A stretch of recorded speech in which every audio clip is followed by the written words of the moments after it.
Hello and welcome to the Idea Spot at Raisina Dialogue 2025. I'm Lavanya Mani and I'm a fellow at ORF. Today we have a very interesting session for you, leadership in a crisis. Whether it's politics or business, the ability of a leader to navigate a crisis is critical. We've seen many crises unfold in recent years, whether it's COVID pandemic, political upheavals, economic instabilities, wars, or climate disasters.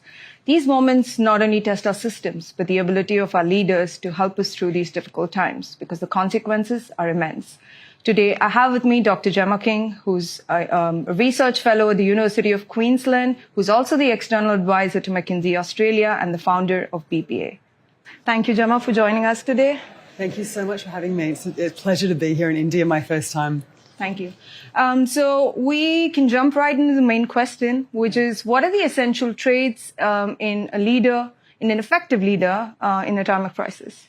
Yeah, this is a really good question, and I've had the privilege of working with many leaders in crises or high stress environments, be that military or, people leading teams into the Olympic Games, or CEOs from global organisations. And when I look at, there are some three distinct characteristics which I feel are critical for good leadership. And the first one, which I think is quite underestimated how important this first one is, and it is the notion of self-leadership. In order to lead others, you must first lead yourself. So this is understanding what we call psychophysiology. So this is how your brain and your body interact under pressure, and therefore changes your behaviour, your perceptions, how people perceive you, and your decision making. And so what we really want in a leader in crisis is someone who has emotional stability and who is consistent. You don't want inconsistencies or unreliability. You're actually better off being an ill-tempered, consistent leader rather than, unpredictable. And so in order to have the ability to lead yourself, you must pay attention to things like your sleep, how you eat, how you interact with others, who is in your inner circle, are they trusted? And then you can have some kind of emotional stability. And that creates poise, and therefore people who see you, they want to follow you, they want to be like you, and they trust you. So that comes to my second point, is the notion of benevolence. So people will go and work really hard and act and go that further mile if they can see that that leader genuinely and deeply cares about them as a person. And in order to do this, you have to create something called psychological safety. And we know that this is one of the the most important factors of high-performing teams. It's literally, just group trust. And there are certain preconditions, necessary preconditions, that you must have in order to create psychological safety within your team. And it's kind of counterintuitive, but you have to have conflict. But the type of conflict is very important. In order to maintain trust, and so people know that you benevolently care about them, the conflict must be around tasks. So that's how you can disagree without being disagreeable, as opposed to personal conflict, which is, disagreeing and being disagreeable. Because people cannot truly trust you unless they know how you fight. You could be completely loco, right? So actually conflict is very important in fostering trust, psychological safety, and that people know that you care about them. Because if you have conflict with them with their tasks, you say, I am telling you this because you need to know how to do this in the future. You create a future belonging indicator that you are part of us, you're part of the team, I care about your future. And so that's how you can moderate difficult conflict around tasks. The last one is very important. I think everyone knows a leader has to be smart. You have to have an ability to understand the complexity of the environment that you're working in. And I think what's really important is leaders have to introduce a notion called contributory dissent. So you have to ask those in your echo chamber, why am I wrong?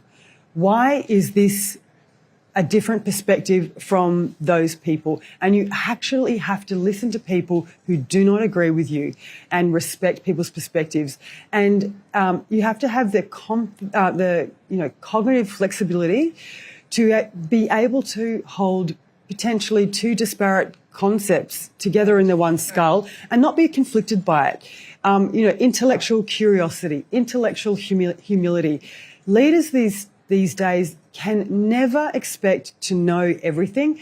The technological advances are so extreme that as a leader you have to have the humility to say, I don't know who in my team knows about this. And we know there's been many catastrophes where leaders have had this high power distance and their subordinates have been too frightened to speak up to them. So, those are my three ones: self-leadership, benevolence, and ability. So you made a great point about group trust. Yeah. Now, if we have to extrapolate this to a political setup, the audience that political leaders cater to is vast and uncontrolled. So how can political leaders then build trust or position themselves as trustworthy in a crisis situation? Like, how do you create that morale amongst public when in the midst of a crisis? Yeah, so the notion of morale is really important. I think this is one of the primary objectives of good leadership, is to get people to do hard things in hard situations that they may not necessarily want to do. And in some situations, putting their life on the line and living in, austere environments. And so I have a 3-point formula for creating morale in people who are dealing with difficult things. So first thing a leader must do is they must show deep appreciation for the sacrifices that their leaders are giving, that their efforts are seen. And you have to almost empathise with them, so I understand that you are in pain right now and you are suffering and it's hard.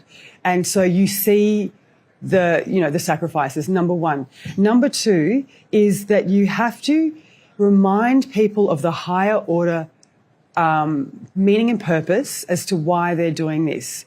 So you're always having to elevate up about, we have shared adversity, we have a shared goal, we are together in this. People can do amazing things when they feel like they have a collective, they have people behind them and a shared collective purpose.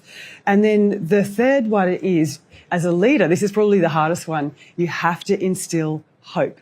Right. So you have to talk about, an idealised future, that yes, things are hard, things are tough, but if we stick together and we do the right thing, this is the potential. And so that is that charismatic leadership. That is that visionary leadership, that we will get there in the future. And you have to punctuate everything you say and preface everything you say with the appreciation, the higher purpose and the hope. And I think that's the best way to create morale. And then you asked about trust. So I think you cannot beat consistency. Like, you need to demonstrate consistency, ability and benevolence. And I think what a lot of leaders do when they're in high-octane, intense environments with people who may be quite hostile, they believe that they should come in sounding very competent and give the facts and the data, and I do this and I know this, where actually what people want is warmth. There's a great paper from a Harvard professor, Amy Cuddy, who talks about the importance of warmth versus competence. So if you want to engage and ingratiate trust, you come in with warmth, with likeness, with shared values, with a perspective that I know you, I like you, I feel like we are on the same page. Therefore, I will then listen to whether or not you're competent or not. But you have to placate people's primitive brains, like, A, first, are they dangerous? B, are they like me? Right. And then C, are you useful?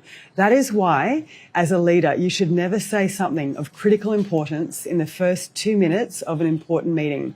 Wow. Because people's brains have to be given the chance to scan you, and their brains go through those 3 questions. Are you a threat? Are you like me? Are you similar? Do we have similar values? And only then will they listen to you, and they will ascertain, are you useful for me? So don't come in saying, we should do this, we should do that. You need that social lubrication. You need that time, give people time to make their brains down-regulate and then listen to you. Yeah. No, those are some great points. I feel like you've answered my next question, which was what kind of leaders do people want to listen and follow? And you made some great points. Predictable, empathetic, charismatic. And I think... real, authentic. I think that people want to know, like, you want to have a leader that's quite, like, slightly aspirational. Yeah. Like, they demonstrate dispositions and traits that you aspire to and you want to be like. Yeah. But they're not too far away that they're like, oh, I will never be like that. So that you have to have a bit of realness, a bit of ruggedness, a bit of... I think authenticity. You know, if you make a mistake, self-correct and use it as a learning opportunity, not pretend to be like it was somebody else's fault. Yeah. Like, be authentic. So, while being authentic, I think one thing that we're seeing in the global leadership landscape is that there is a fundamental shift in what kind of leaders are coming to power. Yeah. And there is a bit of, a gray area whether leaders are empathetic or too candid, predictable or unpredictable, and it's all morphed up at this point. Yeah. So how do you perceive this fundamental shift? Do you see that different kind of leaders are now appealing to audiences and therefore they're coming to power? Why is that happening? What do you think about it? Yeah, I think there's like the pendulum swung. Mm-hmm. Where there was more of that, servant, empathetic leadership, and there's been a bit of a swing towards like a strongman leadership. I think it's very contextual. Like this works in some areas that there's a necessity for strong, hard decisions to be made. There is so much uncertainty. There's a lot of danger out there for many nations. But I think what a great leader does is oscillates their leadership style in conjunction with the situation that faces them. So, for instance, if you are in a situation where you need to be a directive, authoritative leadership because you don't have time to be consultative. So, for example, say we're at this conference and then we hear that somebody has Ebola. Right? You need an authoritative, decisive leader that will shut down and make the hard decisions immediately. Where, on the other hand, if you hear that there's Ebola in a distant nation, you then can have a different type of leadership style, consultative, deliberative. You think about all the different, possibilities. And so a really good leader is the leader that can go from here to here and then know that their followers will trust that they are choosing the correct leadership style for that moment. So I think you need to be incredibly flexible as a leader. You can't just be one way because you'll disenfranchise a lot of people. There's so much disparity because of the advent of social media. Yeah. You have no idea someone's political orientation. Like all of the typical lines of like, you see this person, they went to that school, they are from that socioeconomic background, they're that religion, they look like this, therefore they must think this. That's gone, right? We have no idea. You can probably look at their algorithm on their phone and probably ascertain what their political orientation is. But without doing that, we don't know who you are leading anymore. Yeah. So you made a very interesting point about social media and how leaders are perceived because of social media. And there are two kinds of views that people tend to have. One is, hey, leaders are more accessible today, and I know what to make of certain leaders' tweets. But how do you? And the other view is, of course, that there's leaders can rant sometimes on social media. So how seriously do we take these words? It is so murky. Yeah. The misinformation, the disinformation that's being propagated on social media, AI-generated videos, it's terrifying. I think there needs to be something has to be done about AI, and that the concept of truth is gone. There is no truth anymore. We only have consensus. So what we know is that leaders these days, that what will win the war, win the hearts and minds of people, is that they can convince people listening that their version of the truth is more true than the other person's version of the truth, right? Truth no longer exists. And so this is why, I think this is incredibly important, and people are not talking about this enough. But all leaders should be asking themselves the question, should we be doing? What should we be training, fostering and looking at when the marginal cost of IQ is dropping to zero. From a 4-star general to a street sweeper, you can have AI, generated information at your fingertips.